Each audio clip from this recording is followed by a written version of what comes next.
BNP নেতা ইশরাক হোসেনকে mayor ঘোষণা করে নির্বাচনী ট্রাইব্যুনালের রায় ও নির্বাচন কমিশনের গেজেটের কার্যক্রম স্থগিত চেয়ে করা লিভ টু আপিল নিষ্পত্তি করে আদেশ দিয়েছেন সুপ্রিম কোর্টের আপিল বিভাগ। সুপ্রিম কোর্টের আপিল বিভাগ বলেছেন, নির্বাচন কমিশন একটি স্বাধীন প্রতিষ্ঠান। বিএনপি নেতা ইশরাক হোসেনকে ঢাকা দক্ষিণ সিটি কর্পোরেশনের মেয়রের শপথ ঘোষণার বিষয় ইসি সাংবিধানিকভাবে সিদ্ধান্ত নিতে পারেন।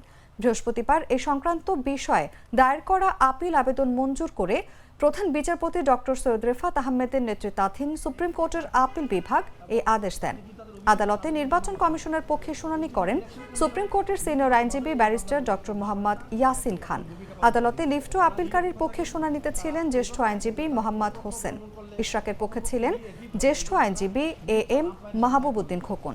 তাকে সহযোগিতা করেন barrister KM Ahsanur Rahman. Agreed প্রার্থী এবং যাদের বিরুদ্ধে তাদের অভিযোগ, তাদের বিরুদ্ধে মামলা চলবে। এই জন্য ইলেকশন কমিশন নীতিগতভাবে এই মামলাগুলোতে কন্টেস্ট করেন না বা কোনো ভূমিকা পালন করেন না। তারা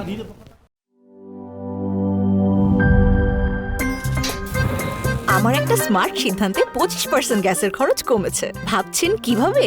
সাধারণ গ্যাস স্টোভ বদলে আমি এনেছি আরএফএল গ্যাস স্টোভ। এর সাইন্টিফিক নজল ও ব্রাস বার্নার ক্যাপ সমানভাবে তাপ ছড়িয়ে রান্না করে দ্রুত।